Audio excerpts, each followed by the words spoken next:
Olá pessoal, bom dia para vocês, boa noite aqui agora. Estou aqui às 9h57, ou seja, 21h57 de domingo, gravando essa videoaula para que vocês assistam aí na manhã da segunda-feira. Espero que todos estejam bem, comigo tudo em paz, graças a Deus. Apesar da situação difícil que vivemos, né, de confinamento, todos nós em nossas casas, eu acredito que todos estejam agindo dessa forma, para que juntos possamos amenizar os efeitos dessa terrível pandemia que mexeu tanto com nossas vidas, que ainda inevitavelmente vai mexer, certo? Também no aspecto econômico, a gente vai ainda sentir mais essas consequências, mas no momento a gente está pensando mais mesmo na saúde, né? Em nossas vidas, em ver uma solução, porque por enquanto as coisas ainda estão crescendo de forma descontrolada, né? De forma alarmante, e está nos preocupando, está preocupando todo mundo. Mas nós precisamos estar firmes, com fé em Deus, unidos, disciplinados, né? Focados no que devemos fazer para superar isso, certo? Então, uma ótima semana para nós. Eu espero que a semana seja uma semana de notícias melhores. A semana passada não foi nada boa, ok?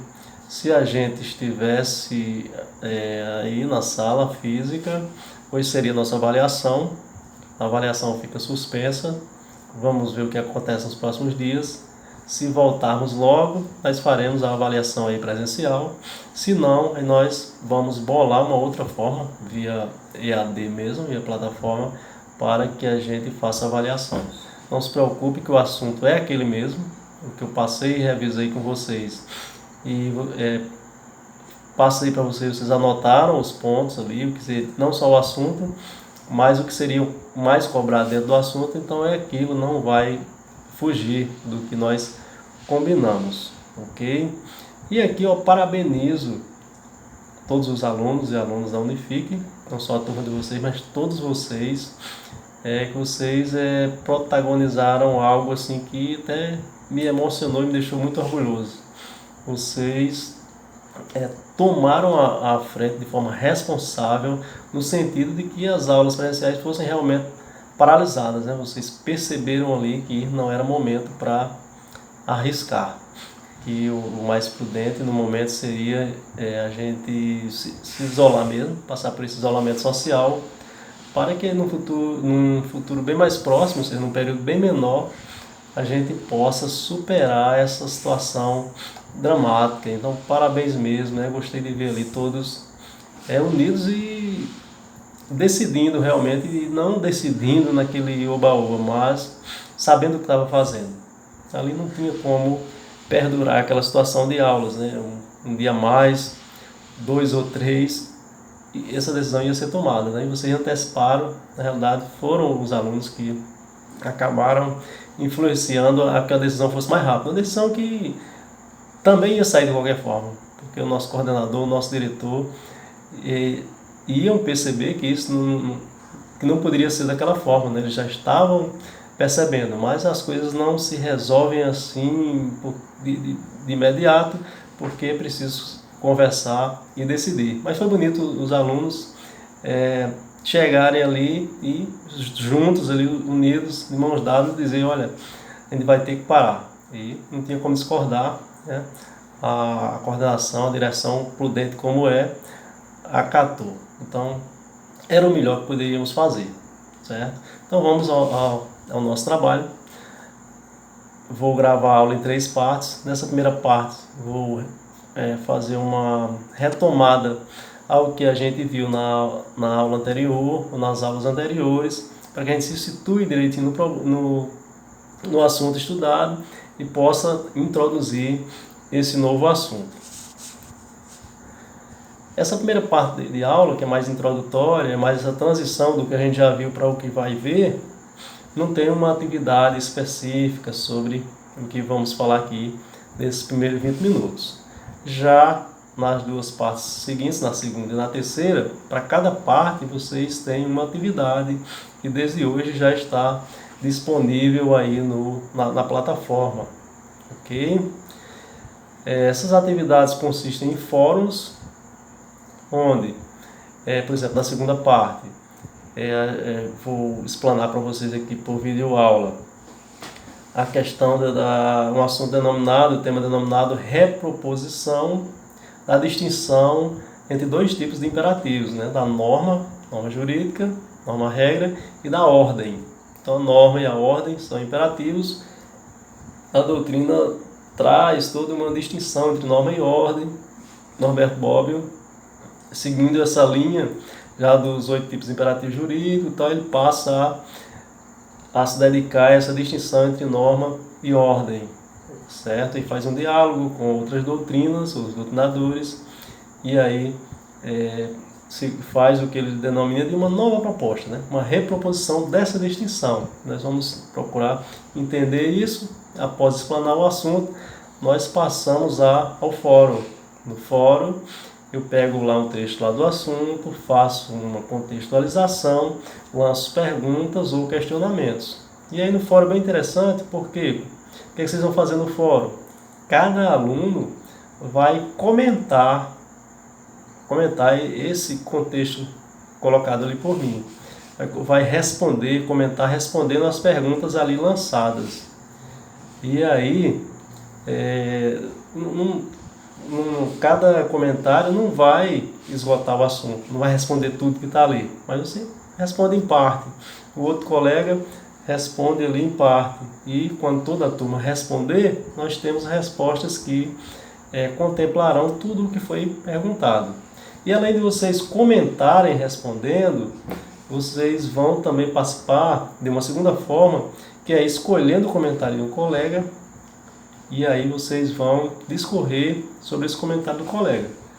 Pode ser concordando e acrescentando algo, ou pode ser discordando em parte, retificando algo que foi falado, de forma que vocês vão enriquecer esse entendimento. E ao final, eu pego ali os comentários de todos, dou uma lida e formulo ali um resumo, certo? Com base no que vocês entenderam, formulo ali um resumo para a gente fechar bem o entendimento desse assunto. Na terceira parte também a gente faz da mesma forma, certo? Vocês ao assistir a terceira parte, a terceira videoaula, vocês também vão para o fórum, o segundo fórum. O primeiro fórum é relacionado à segunda parte da aula, e o terceiro fórum não, e o segundo no caso, né? São 2 fóruns. O primeiro relacionado a essa primeira parte que eu acabei de falar. Perdão, vamos para não causar confusão. A primeira parte, na realidade, é essa parte introdutória, que é esse vídeo que eu estou gravando. A segunda parte é o segundo fórum, que é relacionado à segunda parte, à segunda videoaula. E o segundo fórum que é relacionado à terceira parte da aula. Então, também na mesma metodologia. Uma situação ali, procuro contextualizar o que a gente estudou, né? Trago ali um texto e lanço perguntas. Vocês vão comentar. Além de comentar, também discorrer sobre o comentário de um colega, ou seja, fazer um comentário em cima de um comentário feito por um colega. Escolhe lá um comentário de um colega, e faz um comentário em cima do comentário, ok? E aí eu acredito que dê para a gente fortalecer ali o conhecimento do assunto estudado. Bom, o que foi que nós estudamos anteriormente? Nós estudamos norma jurídica e nós vimos também ali de forma resumida o ordenamento jurídico, né? Nós vimos a teoria do ordenamento jurídico em Hans Kelsen, e também vimos a teoria do ordenamento jurídico em Norberto Bobbio, e fizemos aquele comparativo. Observamos as características do ordenamento jurídico apontadas por Kelsen, e depois essas características apontadas por Norberto Bobbio, e fizemos ali uma correlação ali para procurar entender a diferença, porque se vê diferente, porque se apontar características diferentes, certo? Mas vamos falar logo um pouco da norma jurídica. O que foi que nós vimos? Primeiro nós vimos a norma jurídica em suas 2 espécies, norma jurídica regra e a norma jurídica princípios, certo? Então regras e princípios são espécies de normas jurídicas. Vimos ali, não vou repetir muito, mas para a gente situar que a regra ela digamos que um modelo, certo? Ela prevê ali uma situação hipotética, uma hipótese. Matar alguém, uma hipótese, pode ocorrer ou não, certo? Subtrair para si ou para outrem, coisa alheia móvel. Pronto, é a tipificação do artigo 155 do Código Penal, do crime de furto. Então, subtrair para si ou para outrem, coisa alheia móvel é uma hipótese. Pode acontecer ou não. Então, as normas, regras, elas são desse tipo. São modelos, prevêem uma situação hipotética, hipótese. Uma vez essa hipótese passando a ocorrer na prática, aí sim incide a norma. E a norma-regra ela é feita com o objetivo de regular o comportamento de nós, indivíduos, parte de uma sociedade, né, em uma sociedade. Ela é uma fórmula ali a ser seguida para que aquela sociedade conviva em paz, né, para que tenhamos uma paz social. E as regras elas existem para dar uma resposta à sociedade dos nossos comportamentos. Uma vez não cumpridas essas normas, regras, advêm as consequências, as penas. Essas penas podem ser bem diversas. Elas vão desde de retirar do descumpridor da regra certas prerrogativas, né, certos direitos, como propriedade, liberdade, como algo mais incisivo, chegando até a cessear a vida do próprio indivíduo, como no caso da pena de morte. Nós vimos que no nosso ordenamento jurídico, a nossa Constituição Federal ela prevê essa espécie de pena, em situação excepcional, que é no caso de guerra declarada. Bom, aí nós vimos a norma jurídica de princípios, procurando entender a diferença. Nós vimos que os princípios eles são alicerces, são bases do ordenamento jurídico. E tem uma função muito ampla, e tem um alto grau de abstração. O princípio, por exemplo, da dignidade da pessoa humana, eu utilizo ele lá no direito constitucional, no direito penal, no civil, ele se aplica a tudo porque ele tem esse alto grau de abstração. E que ele tem os princípios têm muitas funções no ordenamento jurídico. Desde a produção legislativa, a elaboração das leis, não podem deixar de observar os princípios. Okay? Tem que ocorrer de acordo com a obediência a certos princípios. E aí, também na questão da aplicação, o juiz, ao aplicar a lei, precisa levar em consideração determinados princípios. E vimos também que os princípios eles podem ser explícitos, está expresso nas normas jurídicas, como é o caso do princípio da igualdade, que está lá no artigo 5º da Constituição, onde diz que todos são iguais perante a lei, e aí detalha bem. Então, igualdade é um princípio explícito. E aí nós vimos que também temos outros princípios, também da Constituição, por exemplo, que eles estão apenas implícitos do texto constitucional, dá para retirar, abstrair aquele princípio, mas que ele não está expresso, como é o caso do princípio do duplo grau de jurisdição. E aí nós chamamos a atenção nesse aspecto para o fato de que um princípio implícito ele não é menos importante, ele não é mais fraco do que um princípio explícito. Eles são igualmente fortes e devem ser considerados de forma igual. E aí falamos como se dá a resolução do conflito entre normas, tanto normas regras como normas princípios. Então nós temos duas normas regras, por exemplo, duas leis tratando o mesmo assunto de forma diferente, e aí nós vimos que nesse caso de conflito, para solucionar, são utilizados alguns critérios, como o critério da hierarquia, o da especialidade e o cronológico. De forma, por exemplo, que havendo conflito entre uma norma constitucional e uma norma legal, entre a Constituição e uma lei ordinária, por exemplo,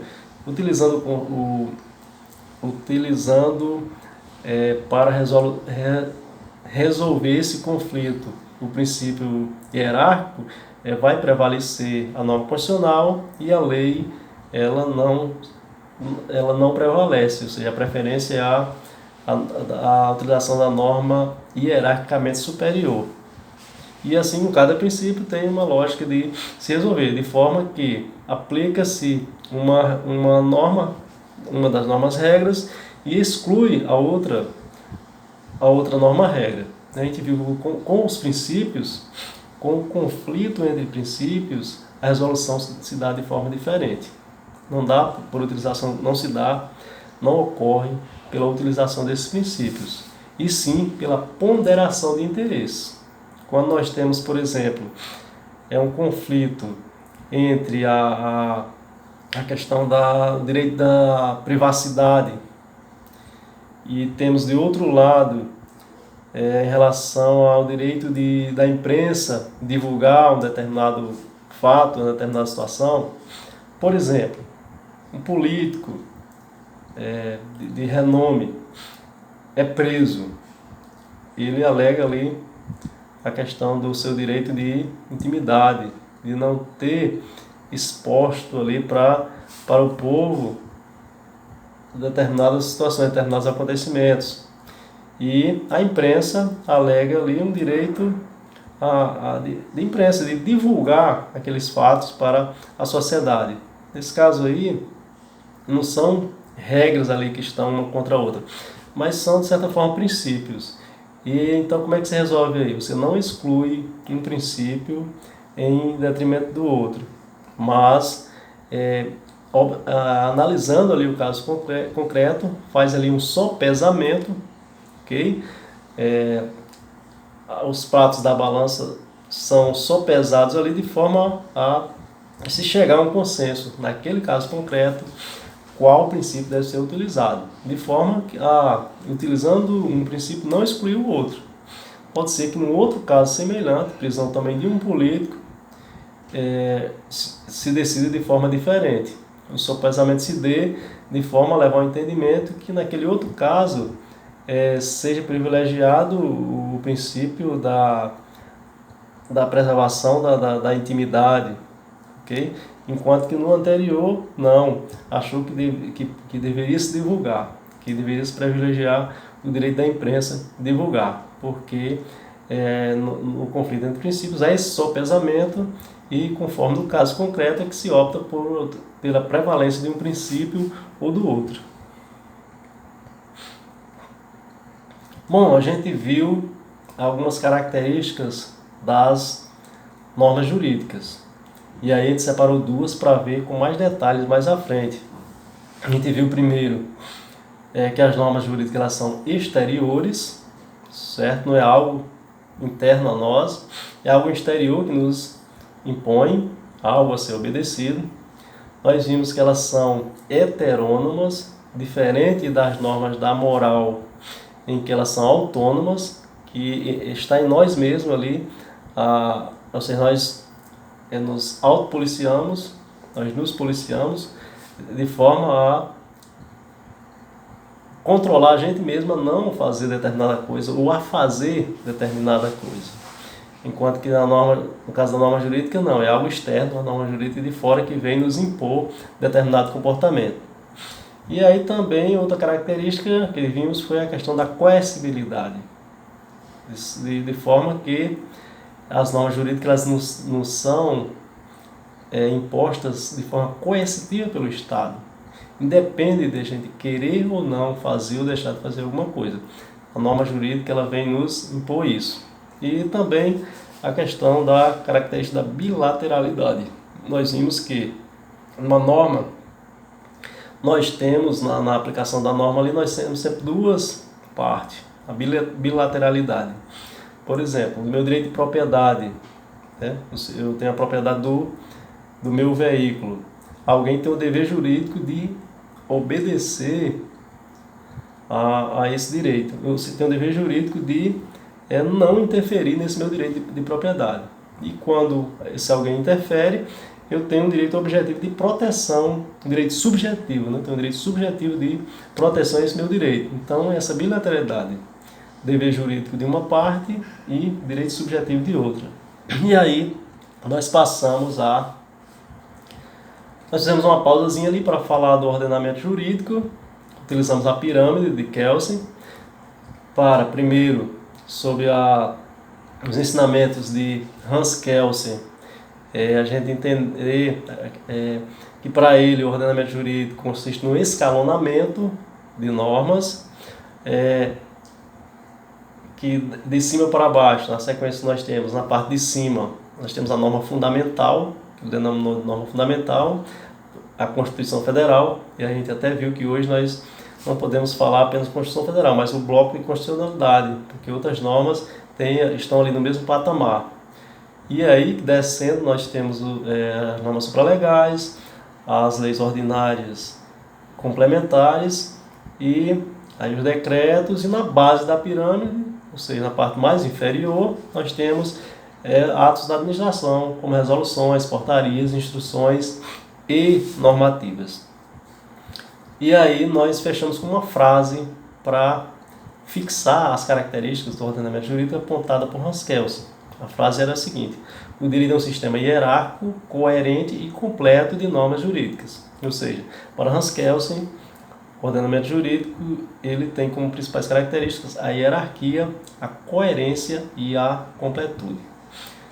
Depois passamos para estudar essa teoria por Norberto Bobbio e nós vimos que, embora Norberto Bobbio entenda o sistema, o ordenamento jurídico coerente e completo, ele aponta outra característica, não a hierarquia, mas a unidade.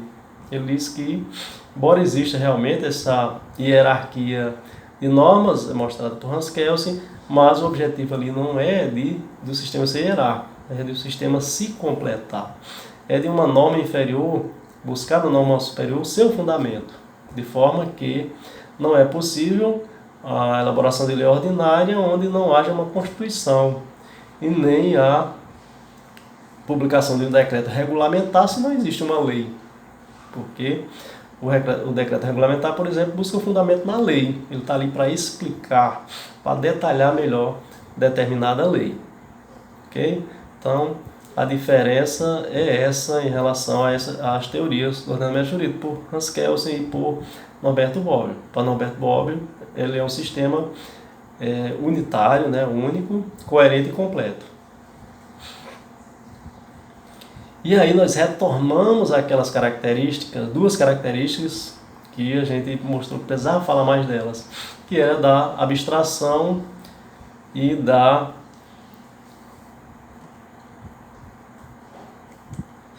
abstração e da generalidade, ou seja, da abstratividade e da generalidade. E aí Norberto Bobbio começa falando em imprecisão e insuficiência dessas características. Por quê?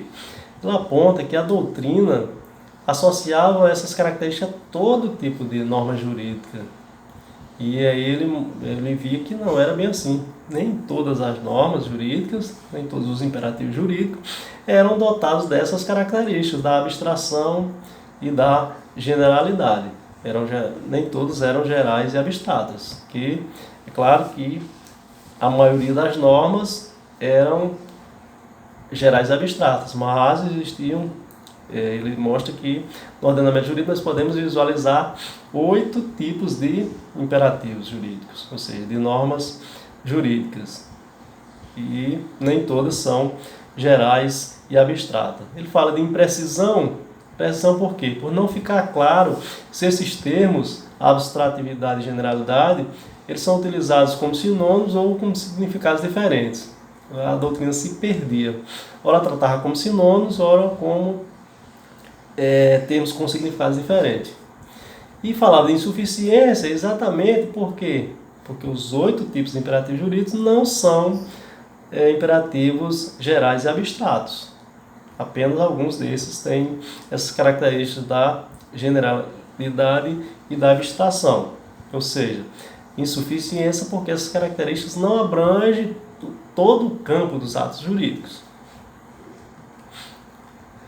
Bom, aí a partir daí ele traz algo bem interessante, que será muito cobrado na nossa avaliação, e será interessante que a gente realmente aprenda isso bem, que é em relação aos 3 critérios de distinção aplicáveis aos imperativos jurídicos.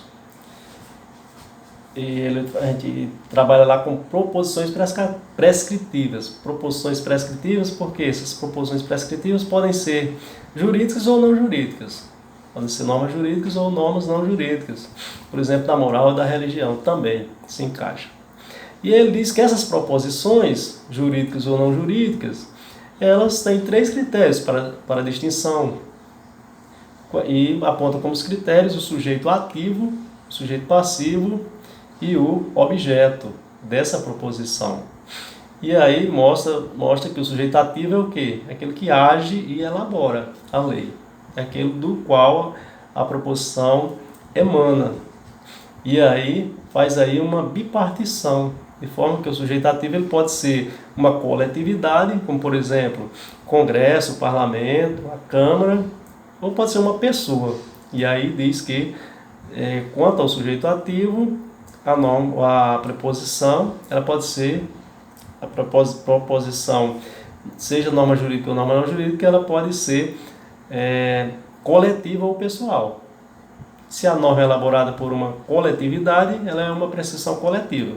Se ela é elaborada por uma pessoa, como o decreto regulamentar, que é elaborado pelo presidente, ou pelo governador, ou pelo prefeito, ela não é uma norma coletiva, isso é uma norma pessoal.